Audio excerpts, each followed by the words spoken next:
sessions about the experts' experiences as set by Sandeep Dayal and Aditi CHADDA of Journeymart.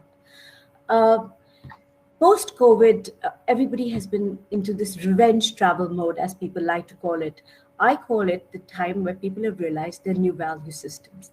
And with this realization that travel has to be is something that they want to do on a more regular basis, travel has changed enormously. There are certain new demands that are expected. It's not about over tourism or just going and hopping places anymore. People expecting a lot more and are willing to give a lot more to this. But most importantly, what have the experts, the DMC, the travel experts, the leisure experts done to change their offerings? One such company which is at the foremost of this change is Journeymart. Journeymart is a leisure design company which specializes in curating unique experiences across India and the Asian subcontinent. They're led by a core team of a century of expertise in travel and leisure, supported by a young, energetic, enthusiastic group of professionals. Journeymart has traversed the world to discover new destinations, create new routes, craft cultural experiences, bring alive travel, music, culinary, and local connections. Ranging from signature tours led by expert storytellers to uniquely curated events, Journeymart's portfolio includes experiences across all genres, including heritage, culinary, wellness, cruises, and adventure, amongst others. While being established for the last 2 decades and evolving with travel and lifestyle trends, Journeymart has recently reinvented, calibrated itself, focusing on curated experiences, launching a new brand reflecting this, known as Anecdotes. In the past year itself, Journeymart has led over 15 signature tours from the Tales of Kutch, Flavors of Tangible, a Trans-Himalayan experience, and curated over 200 experiences and has curated over 100 experiences across the globe. As a destination management company focused on India and the subcontinent, Journeymart has strived to set pace for experiential travel and personalized service among, among with among with continued commitment of professionalism. It is with this purpose that they have partnered with the best operators across the globe to showcase unique experiences and hospitality of India. Their portfolio is designed with trips and experiences curated that remain in your memory forever. With this, we introduce Sandeep Dayal, the partner of Journeymart. Sandeep, please take it away from here.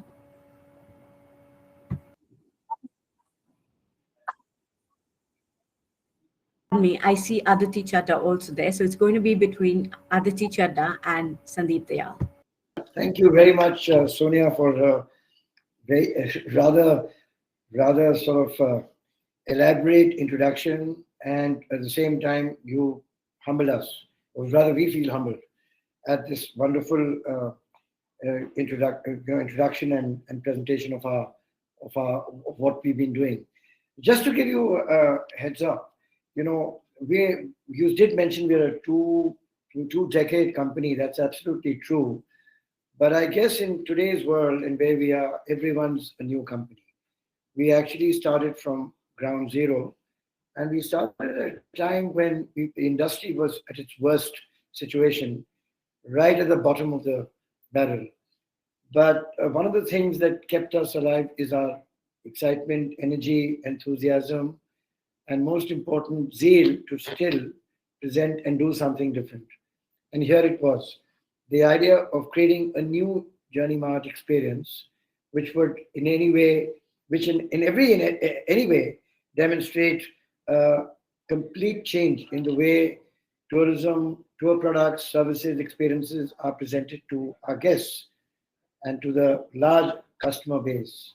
Mainly because the customer base itself has also changed, and seeing this as a new situation where the world is so different today. That brought us all together. Ratna, my old friend from many, many years, when we were young and rearing and starting to go in another business, which is hospitality hotel. Ratna's daughter Aditi, who comes from not really a travel pedigree background, but has traveled in her genes, highly quite qualified and well traveled, brings the youth and the energy with the experience, I would say, and that's how we combine forces. You've heard the term collaboration earlier, and it started here at home. So we got going about a year and a half ago in the month of June 2022, right when things were hopefully getting slightly better and opening up. And we sort of came up with the idea that we must do something completely different and not the run of the mill for various reasons. One is that the market needed that, was looking for something unique, something special, something different. But more important, it would also keep our own interest alive and uh, the excitement of building new products, which brought a difference. I actually call them intellectually rewarding trips, where our guests get the feel, the pulse, the entire sort of experience is very, very bottom up, touching the ground, immersive and bespoke. It's not the quantity that one was looking at anyway. It was always the quality in every way, both in terms of type of the product as well as the guests that we would be servicing. So with that actually came the thought that we do something completely which has not been done. But everyone's done trips, so what makes it so different? And clearly, the storytellers make a difference because the whole business of travel is about storytelling and experiential thus. So the challenge was now to find the best storytellers, the best experiential masters. Some people call themselves, or we could call them, cultural anthropologists. But being in the business for so long, our paths have come across a lot of people uh, in this journey. However, we never really looked at it in this way. And now we saw the new opportunity emerging. So our very first trip was the Trans Himalayan experience. It was in the month of June 22. And having said that, I'd like to tell you, and this is important to know, that while the trip may have unleashed itself, rolled out in June, the preparations had started long before. Because with storytellers, there's a lot of detailing and a lot of deliberations to get the right experience and the product, making it a memorable, rewarding, enjoyable, and exciting trip for anybody to consider. Our storyteller for our Trans Himalayan trip, which was at the end of June and July, ran for 10 days through, starting off in Kashmir and through Ladakh. Now, what's the difference? A lot of people do such trips, they do treks. But here we had the right man to lead the trip for the right experience offering. Our trip leader, storyteller, and master sort of craftsman, you could say, in curating this along together with us was Dr. Siddiq Bhai. In his background, he's a gentleman with Ladakhi, Kashmiri, and Tibetan lineage, which is quite a combination actually. He has a background of having done his doctorate from Harvard. He's an expert in understanding, knowledge, and deep dive of the entire Central Asian region, and which is a lot of this region, combining Buddhism, the rise of Islam, and the immigration that happened in the area. So it was like actually traveling in this group for everyone was like a history lesson all the way, completely. And we found it to be an amazing experience. He's very articulate. And as the photograph that you see on the right is one of the experiences that we put forth. And that is early morning breakfast with a fabulous backdrop of the Shia monastery and the Indus River flowing in its full form. Can't get a better setting. Not the typical check-in and check-out. So this is just the starting point. It gave us a lot of encouragement and allowed us to think further and deeper. Our second trip, interestingly, was in September, which you see right here, exploring the World Heritage Sites in the Tropic of Cancer. And yes, you're right, this is Bhopal, not a place which normally people really have forgotten, don't remember it, or rather remember it for some unforeseen situations which happened there many, many years ago. But we know, you know, and I know that that area is absolutely splendid and has two World UNESCO sites. But to bring them alive, we had this amazing lady called Dr. Navina Jaffa, who's a Fulbright scholar. She's literally an authority on art, heritage, and culture. And if you ask her what she does, we'd say, everyone says what they do, but she says, I'm a cultural anthropologist. Isn't that interesting?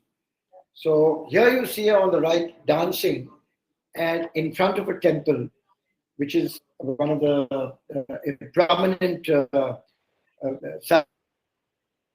sightseeing attraction places in the area in Vidisha, Udayagiri. And she's actually doing a dance form of one of the dancers whose sculpture you may see at the background. So she was alive, and it was really, really a joy for everybody, and people felt alive. As you keep seeing the other trips, you'll see that there is a certain thematic approach and experience in designing them. Very interesting. This trip is Ladakh Diaries, and this is the first time anybody was doing a trip not on camera mode, but on iPhones. The i13 had just been launched, and here was the creation of a trip which was designed and built around taking photographs on your i30, which is now moving away from the big fat SLR cameras, tripods and stuff. So we gave each of these members an i13, and most importantly, the trip was led by one of India's best photographers, Aditya Arya, who actually is the founder, creator, and absolutely conceptualizer of the Museum of Camera. Camera Museum, it's called. It's located in Gurgaon, which is in the outskirts of Delhi, in NCR, and one of its kind. Believe me, anyone coming to the NCR in the Delhi-Gurgaon region, it's a must visit. So there was Aditya leading this group, and by the end of it and their journey, these absolutely amateur, call them amateur photographers, or people who had an interest but really not gotten to see the stuff, had created and taken some of the most fabulous photographs. And we followed it up at the museum by organizing a 2-week exhibition, which was very nice actually, and gave everyone a lot of satisfaction. And for the viewers and for the visitors, an interesting sort of photo, gallery look of what their collection. So you see now, we're actually just presenting to you some of our marquee signature trips. We've done a whole lot, and you just heard from Sonia ji that we would have designed over 50 trips and handled about 500 plus people in this very difficult time. Small number for anyone, but actually very valuable number given the period that it was operated in. Dev Diwali, some of you would have heard, happens in Varanasi only, and it's very interesting. And there's obviously a reason. Everyone knows Diwali, but this is Dev Diwali. And we did this wonderfully curated trip in Dev Diwali, which was built around an interesting theme of music, art, culture, and of course, the history of Kashi and Varanasi. The shawl that you see that is being looked at is done by a gentleman who's Padma Shri, recognized in the Civilian Award category by the Government of India, creates the most magical, mesmerizing kaleidoscope of design in his shawl design, in his shawl production, which has normally been presented to heads of state, including our Honorable Prime Minister wearing one of his, quite often, which you might see him when you do see him wearing that shawl. Also, Diwali, Varanasi is the home of music, gharanas, some great maestros, Ravi Shankar, Ustad Bishmullah Khan, Bhim Singh Ji Maharaj, and we had personal audience with Maharaj Bhim Singh Ji's son-in-law and family in their gharana where they performed for our group. So that was absolutely, really, really a musical, enjoyable experience. We went on to design a trip called the Chola Trail. Everyone knows the Chola dynasty. What was very interesting and special about this trip was, apart from the fact that it focused on the art and the culture of Tanjore, we had one of the rarest of rare, storytellers. This storyteller was none other than Pradeep Chakravarti, who is an author of many books, including on Tanjavur, the one which he's actually holding, and reading paragraphs from that while conducting the sightseeing. Pradeep is a TED speaker. He's a consultant, been a consultant for McKinsey. And, this is all passion and love for him, actually. The photograph in the middle, the center that you see of the group, and the gentleman in the lungi and the white shirt might surprise you when I tell you who he is. He is the Prince of Tanjore. And in fact, he has a background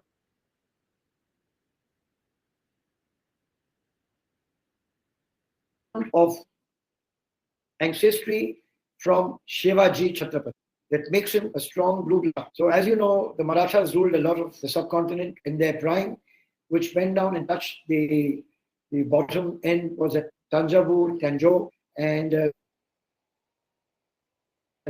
they had the entire space from right up there to Gwalior on top, to Goa, to areas in what is now, you see, Karnataka, of course, a lot of Maharashtra. But the Maratha regime in Tanjore lasted till the time the British came over, East India Company. Having said that, Mr. Prince has been called, he's known as the Prince actually, and this is in a very humble, modest palace.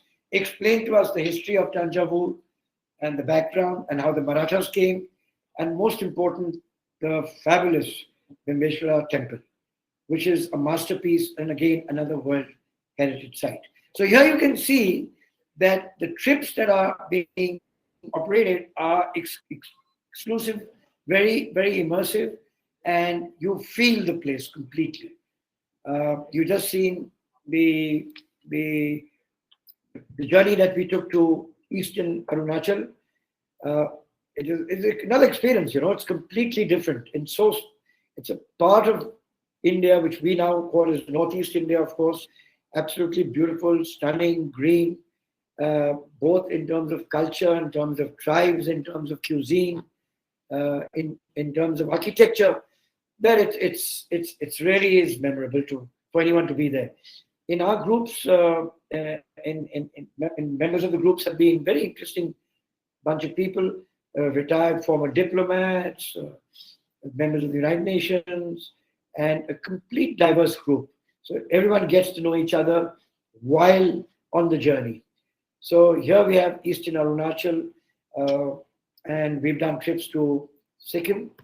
My colleague Aditi was leading the trip actually. A lot of research having gone in before as to how we develop them, design them, curate them, and the kind of experiences and that we offer, the places that we show, the meals that they have. It's all about art, culture, history, heritage, cuisine, architecture, people, community, with a lot of aspects around sustainability. And then we finally did a very interesting, unique, unusual trip in July 2022 when people are just getting out of the pandemic, and we decided to do a trek in the Himalayas, in Kashmir. And we call it the Tosa Maidan Exploratory Trek. There's a reason for it. Nobody's done this treks before. This is a completely virgin area of Kashmir, paradise, serene, pristine. And in 7 days, the group only saw shepherds and sheep.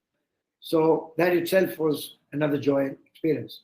It started off as a concept of a chuddy buddy group, which would really mean old friends meeting together, bonding together, and getting close to Mother Earth and walking the trails of nature with nothing but the blue sky, the Himalayan capped peaks, and the green meadows with lovely sheep and the flora that that is available in those heights. And it slowly bundled into a bigger group, and everybody came from a common sort of, I would say, background in terms of their educational institutions, or they were alumni of a similar sort of university or college. So there was a lot of banter. Everyone was in a particular age group, so it was developed in a way that nobody felt out of place. Everyone was super comfortable.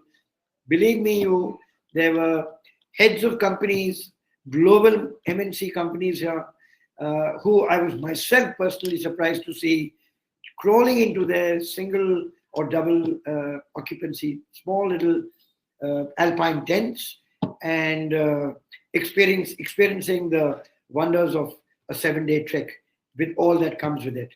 But then that's togetherness, that's bonding, and I think at the end of it, it was exploring together, discovering together, discovering your country together. So this is really quite a bit of the thematic stuff that we've been doing. And this is Hampi, which is another very special destination. Not very many people have actually gone there. It's clearly one of the high pedigree World UNESCO sites with a wonderful array of temples and architectural ruins from a period when India was, that area, the land was at its height. So it was a unique journey there. And then we have the Hornbill Festival. So you see there's a mix and a match of a lot of things. There's culture, there's art, there's history, festivals, there's gentle nature treks and trails.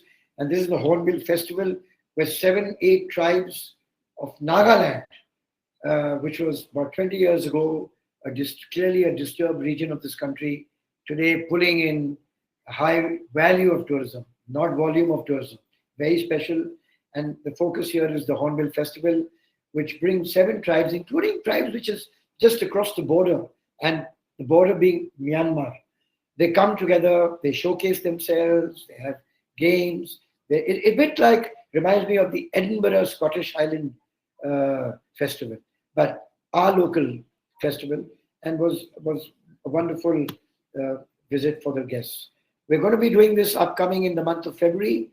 This is something, again, out of the box, never done before. I don't think any company's done it, where we've combined an art historian with a musician.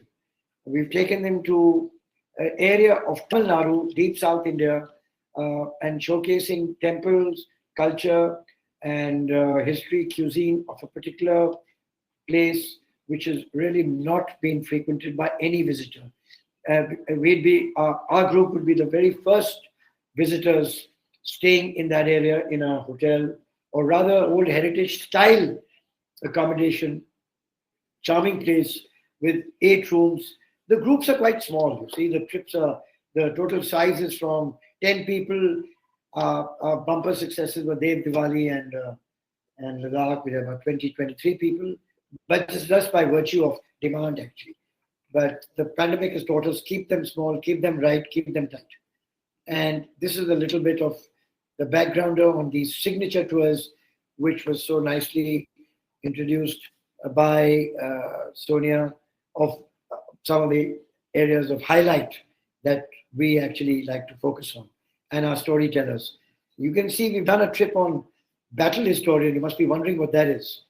That is a gentleman in Manipur who's actually tracked, traced, and scripted the entire history of the World War II, when the Japanese came all the way right up to the northeast, up to Manipur, Nagaland, and that was the change when they fought the British Army, and that was the turn of events where the Japanese lost, and was a turning point, in fact, in World War II in that theater, in that region. So these are some of our wonderful speakers and storytellers. I think we get back to Sonia. She might have something to say. I think that's an amazing. Yes, Sonia. That's truly amazing. Very well curated, very well cared for. I think every trip you've specifically taken the right sort of expert, you've known their knowledge, you've vetted their interest and their passion, and then you've created a trip around it. I think that's how the future trip is going to go. But given in the interest of this industry as it's changing, as it's morphing, um, how do you feel people are going to travel more? How would someone who gets a small break from his work or his home or her home, how do you see travel change in this aspect, especially leisure travel? So there are two, three very important elements and aspects which I think I've gathered speaking to people, my own experience with our guests, and also with all the vast reading that we do and the researching that goes on. One is I feel people, and I believe that everyone's going to be traveling in smaller numbers. The days of the big fat movements, large movements, is not happening in a hurry for obvious reasons. Health remains, safety, security remains a paramount feature in there. Second is, I think, the quality of experience. People want some takeaway. I did mention in the beginning, intellectually rewarding, interesting, embracing, engaging, and inviting. It's not something about just a check-in and a check-out into a hotel. Hotel rooms come anywhere and go on. So this is really feeling the place, feeling the pulse, learning something, take it away because you don't know when it's going to happen again, right? So there's a lot of immersive stuff, bespoke stuff. And the third thing is of some quality. See, I think getting down to a certain minimum standard of service delivery. Expectations are running high. People want to be safe. People want to stay safe. And people want to travel safe. So, very much, I think, in that category, there would be a demand. Families are going together, lots of families and multi-generational families. Parents, grandparents, children, grandchildren. So they want to be together. So it's been very tough period. 2 years, 3 years is a long time. And you know something, Sonia, this takes me to the point where today major hotel companies, and especially in the country that where we are diversifying into what they call villa management services, villa rental services. And which what does it mean? It means villas are 2 bedrooms, 3 bedrooms. You take over the whole thing. You actually have a buyout, and your family goes and occupies it for a personal family experience, away from home. So you have many of the hotel chains and other platforms now promoting villa and private stay kind of experiences, which had already been popular in Europe anyway, in the Mediterranean and in other parts in the Alps, and you've seen it. So these are, I think, some of the distinct developments which could happen and are happening. I'd love to hear Aditi's take on this. As a solo travel has been increasing. I see it more rewarding. People are taking on younger people are traveling separately. There's less of parental control, and you see a lot of solo women travel. How is that going to impact the travel landscape, and how are you going to curate for those social entrepreneurs, someone like yourself, Aditi, successful, well-heeled leisure traveler? How would you, and I know you're curating anecdotes just like you would curate for yourself, but on a wider perspective, how do you recommend that people would create special experiences for a young lady like you or a solo traveler like you? We have quite a few Thank you young for ladies that. like you in our room today. I'm very grateful that I'm still looking young. So that's a good way to start. But no, to answer your question, I think it's just taking from what you mentioned and what Mr. Dayal just said. It's becoming a human. It's becoming a human way. I think woman, man, elder, younger, for us to just spend our time more, I think, wisely and more immersively to do things more which are an extension of our interest. I think one thing we've all learned in the past few years is that time is the only thing that's not waiting for everyone else. There's no other permanence really in life. So I think that it's across the board that there is a trend for everyone to make the most of what they do on their time out, and that happens to be on a holiday or a vacation, which is where we come in.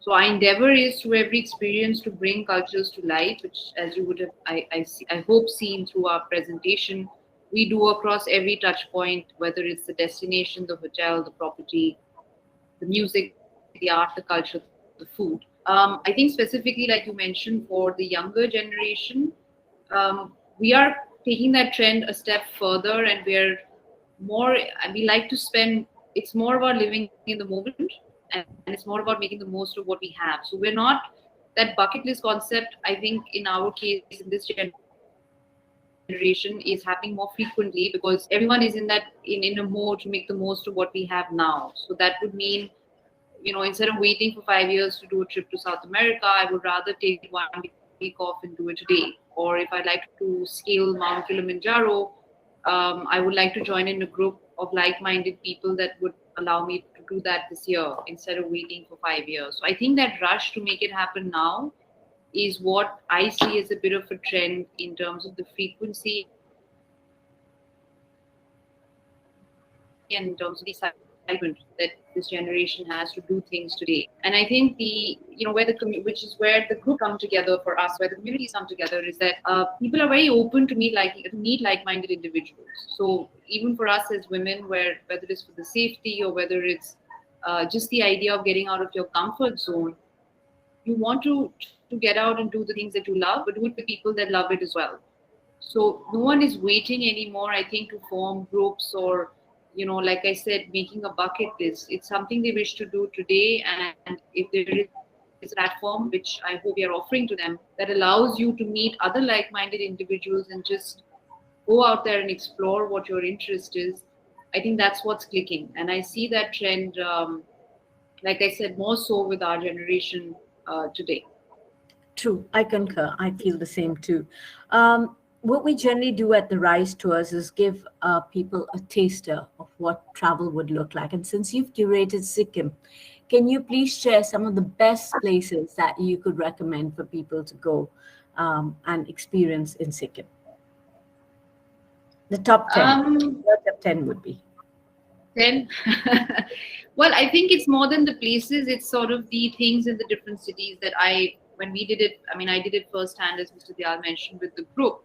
But I think the Yumthang Valley and the blooming rhododendrons there, which happened around the April-May period, that's a very unique aspect and a unique destination to do when you're in Sikkim. We went into a very quaint part of the central part of Sikkim, which is towards the tea estates. Now, most people don't associate a lot of tea with Sikkim. It's more Bengal and other parts in Assam.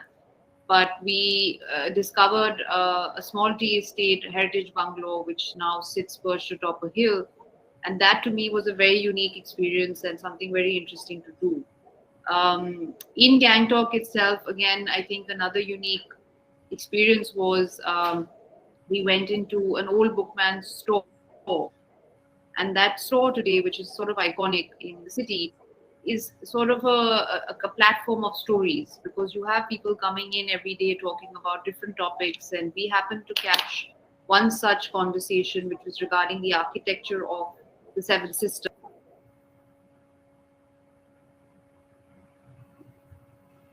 And that was in a quaint little bookshop in the heart of Gangtok, which I found fairly fascinating. And you got to see a lot of the local crowd there as well as you were seated. And going into some of the smaller homes and going into tasting the orchards of Sikkim, really, where we had some nice culinary experiences again in the central part of Sikkim. That to me was again a very fascinating feature. So to me, I think these 3-4 places personally really stood out. And really, I think Sikkim, honestly, is it's one of those classic destinations which is more about the journey than the destination. So when you turn around a corner and you see a little waterfall coming down, or you see an expanse lake, which you don't even know where it's beginning and where it's ending, that is the real fascination of Sikkim. And to me, that was the most memorable part of the trip. Very well said, very beautifully said. I have had similar experiences in Sikkim, and you're right. Every nook, every corner through the rolling hills and the ribbon roads is a discovery mile in itself. So back to Sandeep ji. Sandeep ji, as travel Yes. now emerges, how can we change travel to become more sustainable, more collaborative and beneficial, not just for uh, travel operators or travelers, but also for the local communities? What can we do consciously to create that experience which is different?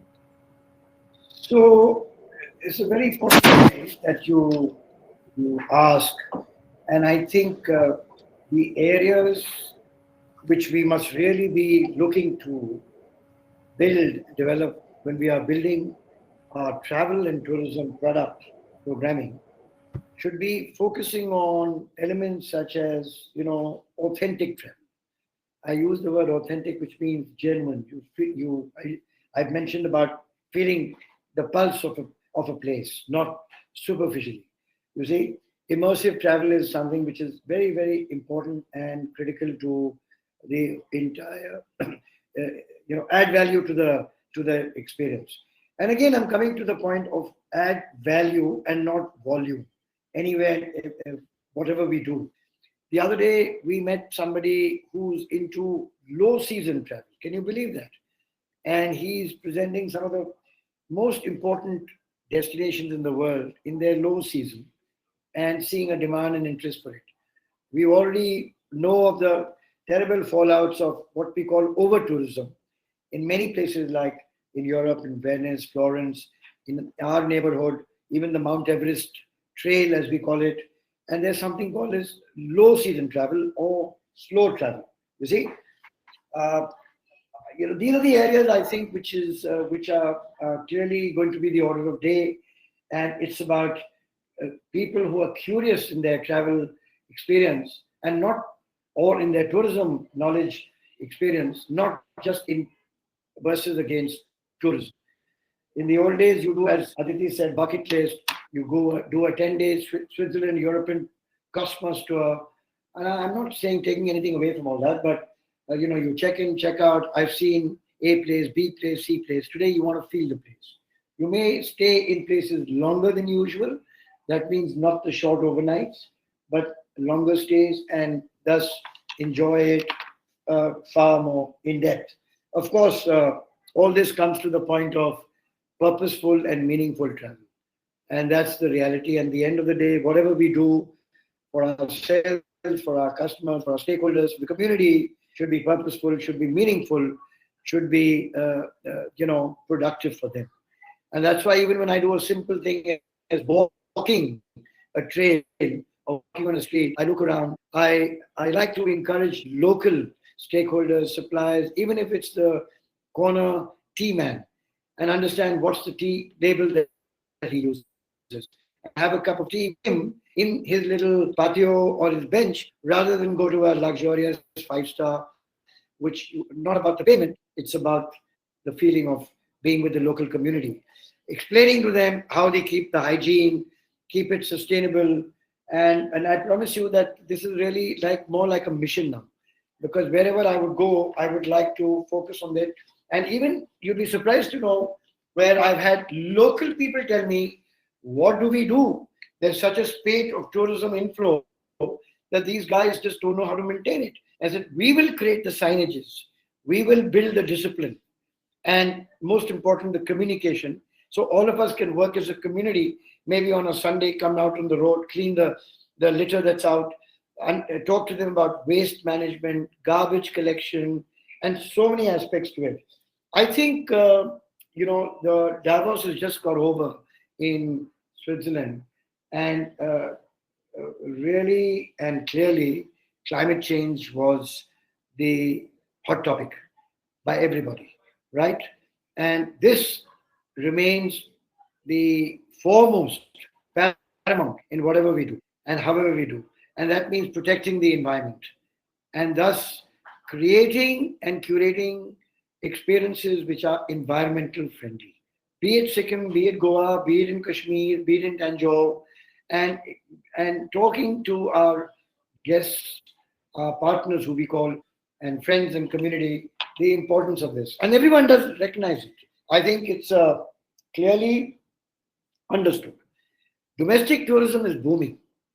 And even in the budget, which was announced by the Honorable Finance Minister yesterday, in the tourism element, which was a small element in the larger gamut, I could see that the focus that they're driving is towards building domestic tourism, which will sustain the long-term viability, efficacy, and efficiency of our industry and the supplier back chain.